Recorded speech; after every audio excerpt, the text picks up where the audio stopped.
Hey guys, welcome to Rocket Lab.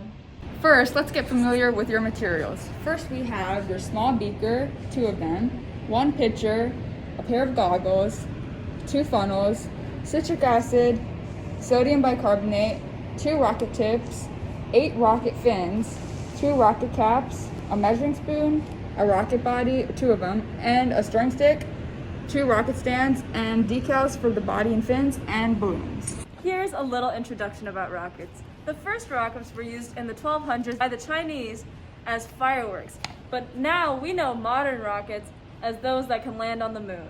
Before you put anything in your rocket, make sure to decorate it. Make sure to put on your goggles.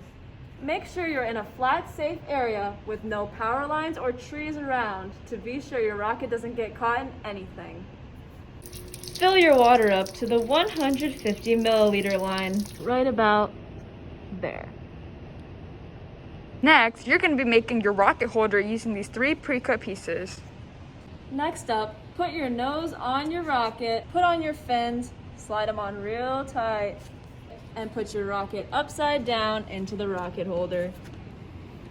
Next, place 1 funnel into 1 hole of the rocket shaft.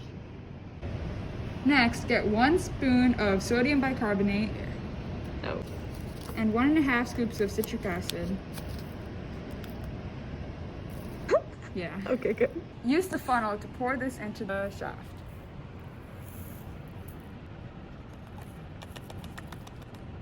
Now, take 1 funnel out and take the second funnel and put it into the second hole of your rocket.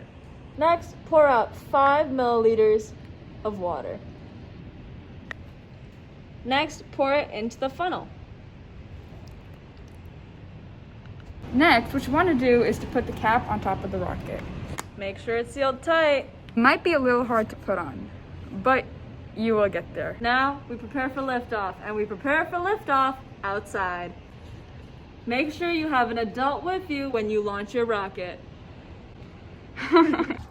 We went outside to do our rocket launch. Try to go outside if it's not windy. If not, stay indoors. All right, next up, kids. All right, now you gotta take your rocket, flip it upside down, shake it.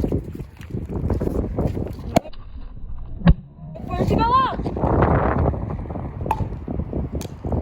Make sure to write down your observations of your experiment. Now that you've done that, maybe try something like taking off 2 of the fins and see how the rocket launches then. Or you can try the invisible gases experiment included in your Rocket Lab instructions manual.